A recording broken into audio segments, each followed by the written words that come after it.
So landscaping with climate change in mind, challenges and adaptive strategies. So I really want to thank a few of my colleagues, Lisa Johnson, Julie Hill, Steve Avaris, and Paul Whitaker, who have definitely helped me out with significant contributions to this PowerPoint. A lot of the data you'll see comes from the State Climatology Office. So we back a lot of our stuff up with real facts. So presentation overview, I have three main sections. I'm going to try and make them each about the same length, relatively quick. So the first one is just about understanding the basics of climate change and the carbon cycle, just to make sure everybody's on the same page. Look at the current status and impacts in Wisconsin, so what we're actually seeing on the ground, and then look at strategies and adaptations on how to overcome what we're seeing. So just to start out, weather versus climate. These are usually misnomered. Most people don't understand the difference between weather and climate change. We're looking at the current regime right now. So weather is a state of the atmosphere at a given time, place, usually described by temperature, moisture, and wind, while climate is the overall meteorological conditions, including those things, but will prevail in a region over time, right? So if it was just windy and cold and wet yesterday, that's weather, or it's been really droughty and sporadic over the last 3-4 years. So understanding the difference between climate and weather. So next I want to talk about the carbon cycle. So the main contributor to climate change, global warming, is carbon dioxide. And so carbon dioxide stays in the atmosphere, lingers in the atmosphere quite a bit of time. However, there are lots of different ways carbon is reused throughout the atmosphere and the troposphere. You can see all different types of processes, reservoirs, and sinks. The main portion of this slide I really want you to know is that rocks, the ocean, and plants sequester a significant amount of carbon. 1 gigaton is 1 million tons, right? So between 1,000 gigatons and 100,000 gigatons can go active carbon can go through this process each year. So just to want you to remember that, like, naturally about 1,000 gigatons go through carbon, and we'll talk about it a little bit later. So that's a lot of carbon going through these cycles. And again, I said that carbon dioxide is the most significant important gas contributing to climate change. This is a cycle of atmospheric vegetation and atmospheric carbon. And so you can see that in winter, the yellow really increases, and that's the carbon dioxide concentration. And then as the plants grow, it really, the plants absorb CO2 and then it goes away. But really notice that there's a 3-month lag time, and that during winter is the increased concentration for the northern hemisphere. And so with that increased CO2 means lots of different increased weather events. So the greenhouse effect, again, is when sun comes in, it hits the earth, it's absorbed and then re-radiated. And once it's re-radiated, it is then absorbed by carbon dioxide, methane, nitric oxide, and water, which all hold heat, contributing to global warming and climate change. And so again, winter was the most amount of CO2, so we see the greatest effect during winter. So just to give you a baseline data, so pre-industrial revolution, 1750 to 1840, we see a baseline of about 280 parts per million. And then we go through the 30s, the 50s, the 60s, all the way up to now. We're about to 420 parts per million carbon dioxide in our atmosphere. So nearly double the baseline event. So there's no confusion that humans are responsible for nearly doubling the CO2 level in our atmosphere. And so from that, we've seen significant climate change impacts, right? We've seen more weather events, we've seen droughts, heavy rains, floods, earlier springs, earlier blooms, and later onsets of fall. Wetter springs and wetter winters, so it's not snowing as much, it's raining during winter. You know, we had thunder snow, so we're seeing lots of different things. And then with that, it's harder to get into your fields, especially in spring and winter. So, and plus there's some increased insect and disease pressure. So these are a lot of claims, and I'm going to show you the data to really support those claims next. So what are we seeing already? And these are the numbers State Climatology Office has helped me with. So just looking at temperatures over the last 120 years, we can see that from the 1900s to the 1970s was characterized by lots of years with negative temperatures, like negative anomalies. It was cooler than average. And if we see after 1980, it really starts to go up. We had maybe 1 or 2 cooler years than average, but now they're all above average. And they're averaging about 3 to 4 degrees above average, which is a significant amount. So what does this mean? Like, well, there are more billion dollar weather disasters since 1980. So if we look, 1980, there was an average of 3 all the way up to about 2000, right? 3 major weather disasters. And if you go all the way up to the last 2 years, we had nearly $500 billion in damage over the last 2020 and 2021. And you can see that it's mostly, in the beginning there's maybe a little bit of thunderstorms, some drought, purple is winter storms. But if we look over, at the last bit, it's mainly severe thunderstorms, tropical cyclones, and wildfires and droughts. And this 500 billion is a significant amount of money. So this is costing real people, real money in real places, right? So climate change isn't a hoax. It really costs money and it really hurts us. So how are we affected in Wisconsin? So the number one thing that is effective for landscaping and gardeners is that the plant hardiness zones are changing, right? So in 1980, when the plant hardiness zone map originally came out, we were zone 4B. And zone 4B is that dark blue, and that's where Stevens Point is at. So even from 1980 to 2012, the temperature moved up. But in the last 20 years, it's moved up even more. So if we look at Oshkosh in 2023, it's nearly zone 5A or 5B, which is that's 5 to 6 degrees warmer than it was historically. So we can support a lot more plants, technically with this shifting. And it hasn't shifted equally. We see that it's kind of moved up towards the lake, and we've had a moderating effect. And it's kind of shifted down in a few other places. So plant hardiness zones are really changing throughout the state. So these 2 slides are annual temperature, and I'm sorry it's so blurry. When it gets big like that, it just blurs out. But on the left-hand side is annual temperature by decade, from the 1880s, 1900s, all the way up. You can see that the last 20 years have been the warmest warm weather ever, probably except for the asteroid that killed the dinosaurs. And during the 2010s is by far the wettest decade in the last 100 years, nearly doubling the amount of precipitation over most of it, right? So 20% more precipitation on average. So it's warmer and wetter in Wisconsin. And so this, I really want to just highlight that looking at averages tends to hide data, right? So if we look on the left-hand side, this is what would be characteristic of a very stable environment. So each week we get some rain, it's really similar, the temperature is really similar, the average is 1 inch per week, the temperature is 68. But if we look at the other side, it goes 0, 0, 3, 0, 0, 0, 5, 0, 0, 2, and that average is still 1 inch per week.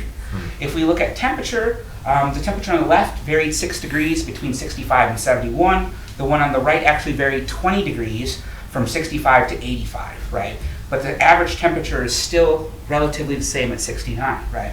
And what I really want to highlight is it rained 3 inches that 1 week and it was relatively warm, and then it was really warm that next week, 85, right? So if it's averaging 85, that means it's got 3 days warmer than 85 and 3 days less than 85. So it rained and then was droughty and droughty and droughty and then rained again 5 inches. So that is like drowning, dry, dead, dry, dead, and then raining again. So that's a lot of stress and a lot of damage per plant. But on average, you wouldn't know, right? So even in the data I'm presenting, we're still hiding a lot of big events. So when I say average temperature of 4 degrees, there's some years where we see like a 10-degree difference between our average temperature. So again, we're still hiding a lot of data when we look at averages. So again, I told you it was warmer and wetter. This is the climate data that really supports this. This is from NDON, NOAA, and a few different Center for Climatic Research at the Nelson Institute. And so this is just showing that, again, it's getting warmer in Wisconsin. However, it's fairly warm, fairly uniform for warming.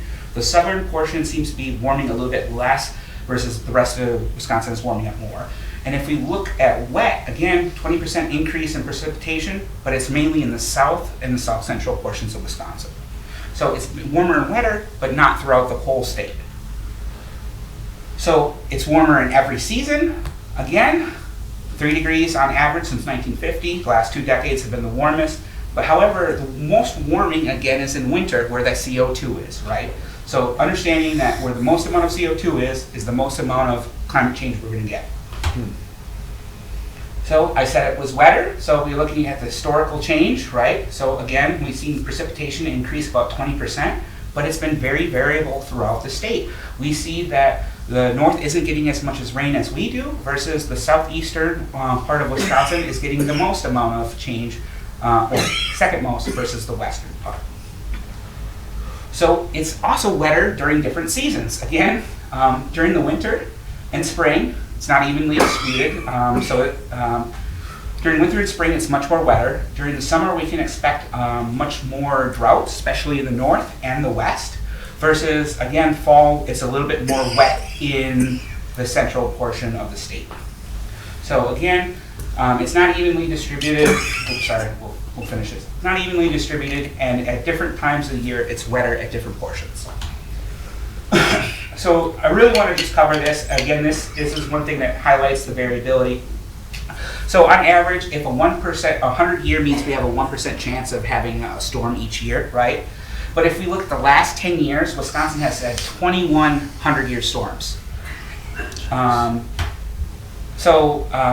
5 inches, 20% since 1950.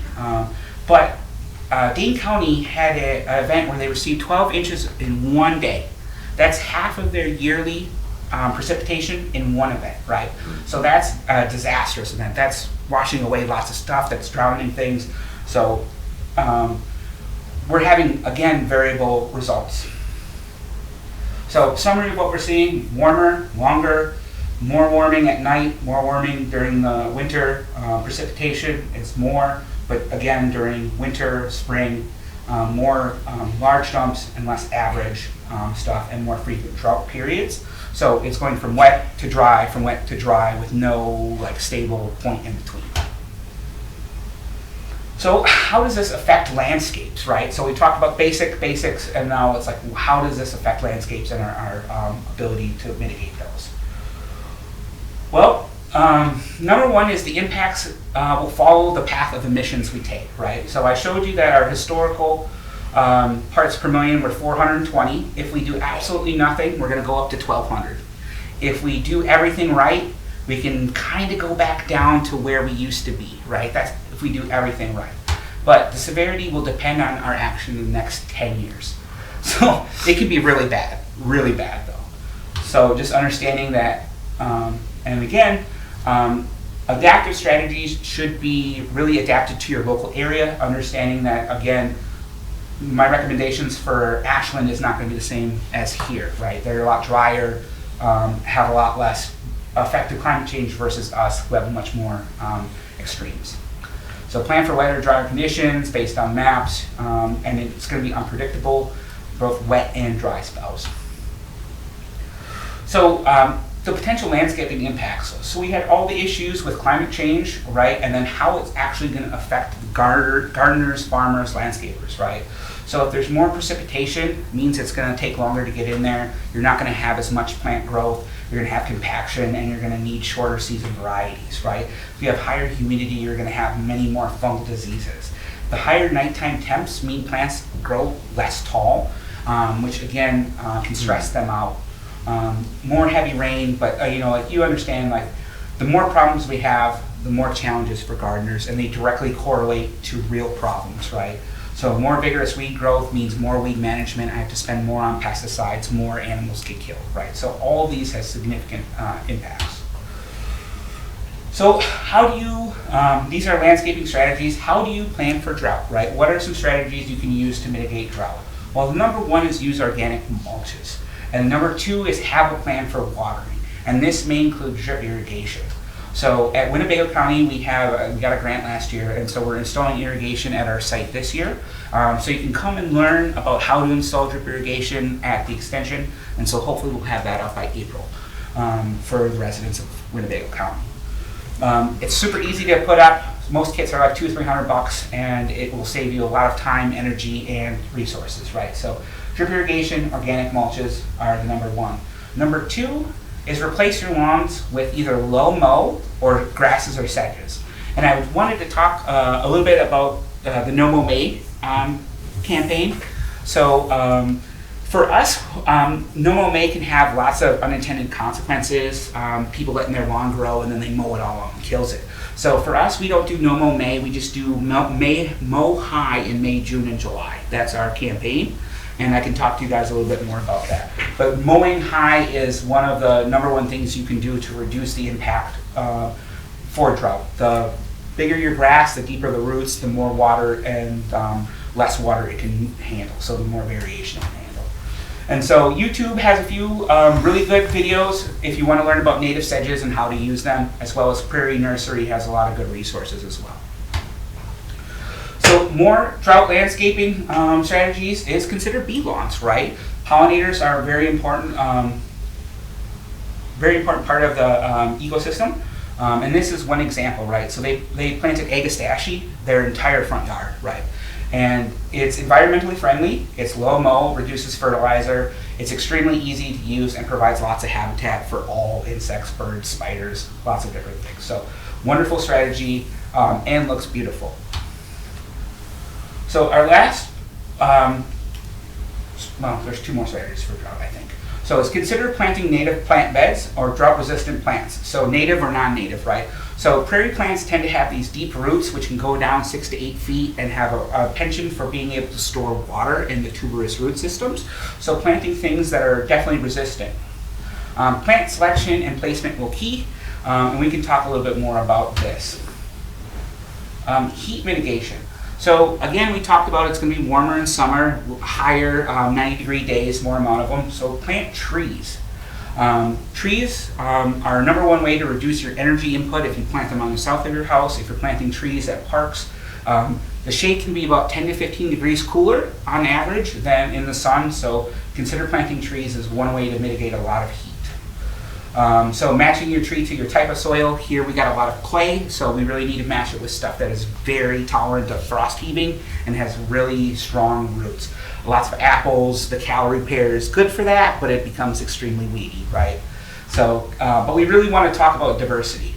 We want to consider tree selection and tree diversity. I really want to talk about, like, you know, you might consider planting about 50 or 100 of one variety. I would recommend maybe planting 30 of like 3 varieties, right? So really getting into diversity is key. It's really an insurance policy. So we talked about large rain flood events, right?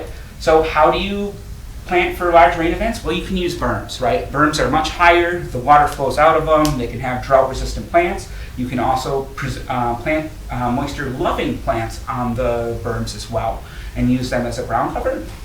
So you would want to use species with large tolerance for moisture level swings, and we can talk a few more about those that have a high swing range. But and they can look wonderfully attractive as well.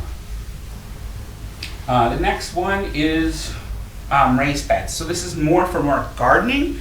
You can do landscaping in raised beds, especially if you're in like have a small front yard and you want to terrace it. But again, this is one option. So you can select plants that can handle wet and be planted later in season, and they have a much higher drainage. So last is rain gardens. So rain gardens is #1, direct pathway for water and planting areas using elevation changes. This is one that was probably just planted. It'll grow in a little bit more. It's got a lot of sedges. It's got a lot of, like I would say, herbaceous perennials, a lot of grasses, and it's even got a few woody ornamentals. And this is in someone's backyard. Rosalind Bately, she's a master gardener for Dane County. So she implemented this in her backyard. And so plant selection and again, placement will be critical. So planning for wetter winters. How do you plan for wetter winters? Well, you may need to tie your arborvitae together. These arborvitae tend to get really heavy and wet with snow, and they tip over and break. These are like 20 to 30 years old. They can't really be replaced readily. So if you break them off, they're kind of screwed. So you might just have to tie more things together or tie them to certain things. So plan for rain on top of stuff and rain on top of snow by choosing plants that have less sensitive wet feet. And we can really, like, suggestions is moving more away from arborvitae, which tend to be the #1 culprit, right? So again, we're planning for less snow cover and more rain and more freeze-thaw cycles. So we need to have plants that are more tolerant of those. So again, winter mulch is important. So not rock, right? So we want live stuff that is able to absorb water, not just cold rock, right? That's going to hurt things. And then you also don't want to plant evergreens right up against buildings. So all that heat gets blasted at that brick. It's warmer. It unfreezes. Half the plant's frozen, half the plant's not, and that's why half the plant's dead. So you really want to make sure you move your landscaping away from your building, especially if they're evergreens. So winter mulch, especially if it's dry in fall like it has been this year, and it's been deceptively dry this fall. So you might need a tent evergreens, and that's just throwing a plastic bag over your evergreen, right? White bag or just something over just to protect it from wind.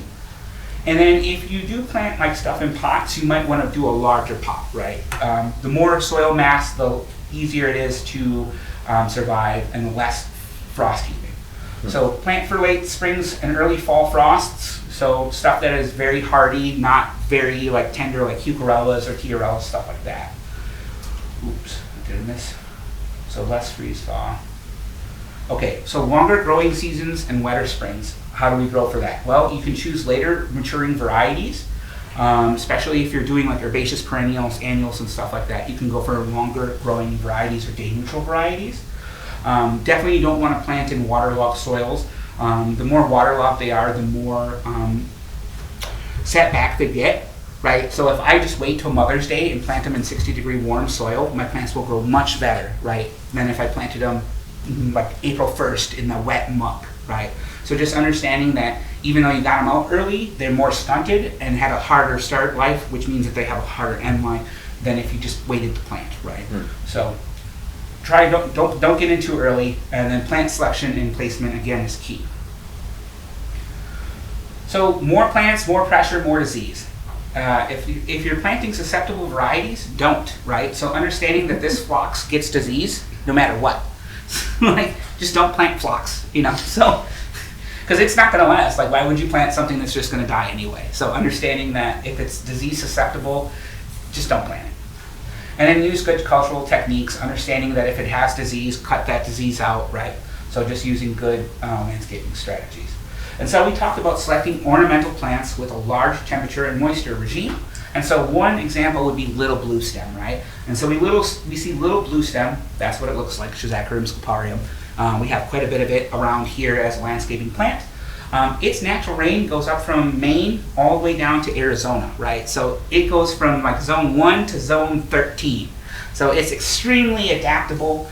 It doesn't require a lot of fertilizer. It's usually deer resistant. So just really selecting plants that are widely variable and understanding like why this is such a good landscaping plant. So the most resilient gardens imitate the natural functions of the natural ecosystem, and the more sustainable and resilient it becomes, right? So the more we imitate natural processes, the more resilient it becomes. So we're going to support pollinators as much as possible. We're going to use good plant selection and siting, and then we're going to remember to plant for pollinators because they need support during all life stages. And so this is the portion where I talk about the different parts or different plants of the list. And so I'm just going to go through them real quick because I know we're a little bit behind on time. And so these are just plants. Some of them overlap with the list before, but this is just like a comprehensive list of early bloomers you can plant in your yard or around for pollinators. Well, I'll at least talk about a few. So these are all what I would call spring ephemerals. They bloom very early. These are what you would call like forest, again, spring ephemerals. So they tend to grow in forest or woodlands.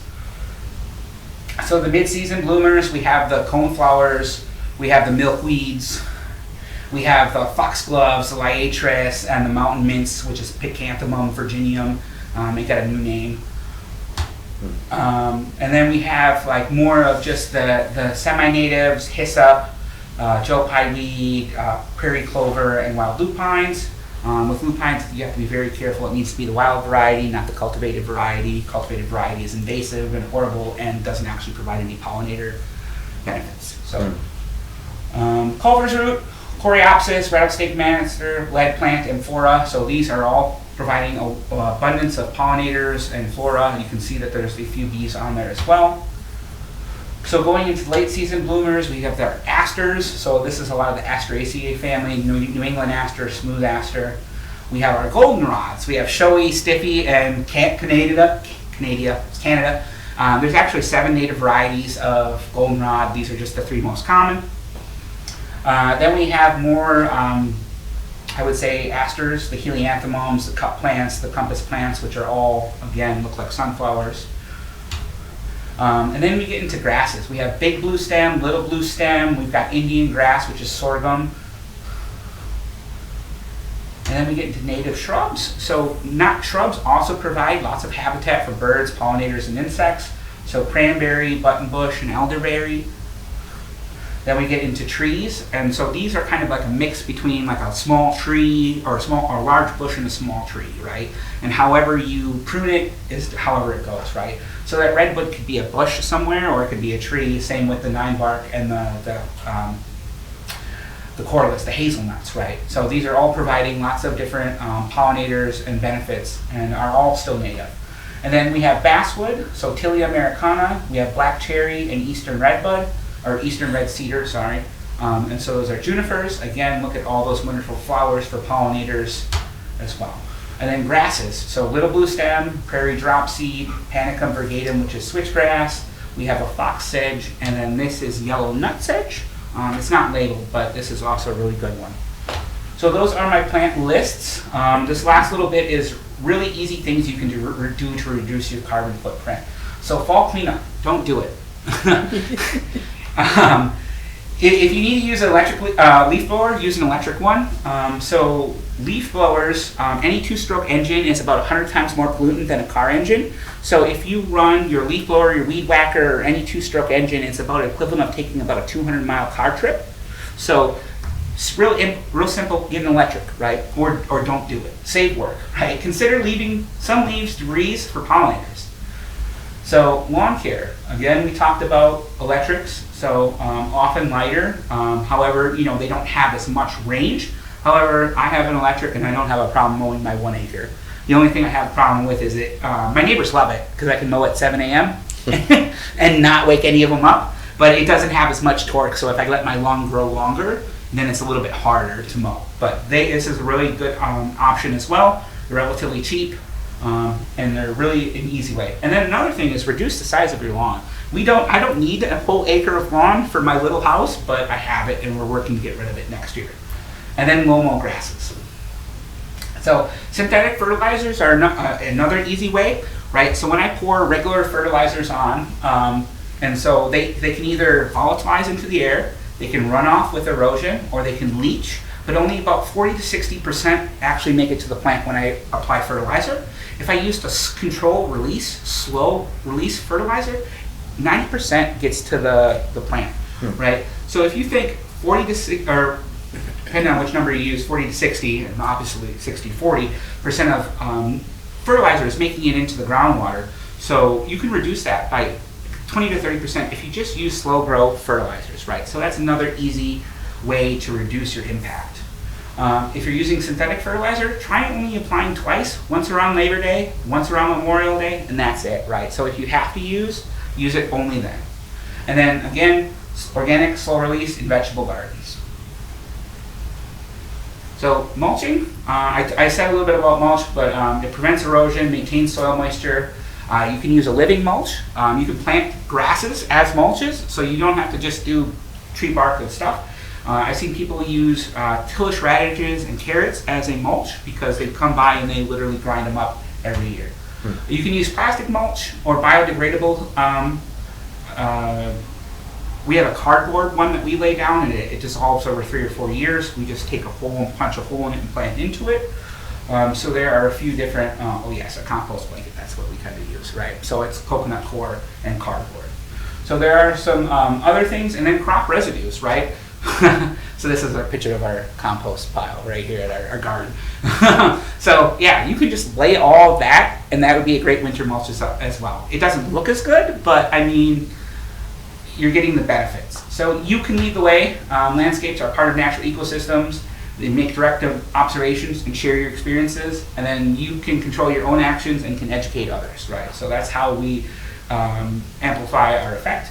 And individual choices lead to collective actions, right? So the small things that Jacob does with composting leads to more excitement, leads to different things. So it's small actions. And so these are our resources. We have the wiki, which is the Wisconsin Climate Change and Impact Solution. I'm actually on this board. So I'm on pretty much every one of those boards. So climate change is really important to me. So special thank you again to Lisa, Julie, Steve, and Paul Whitaker.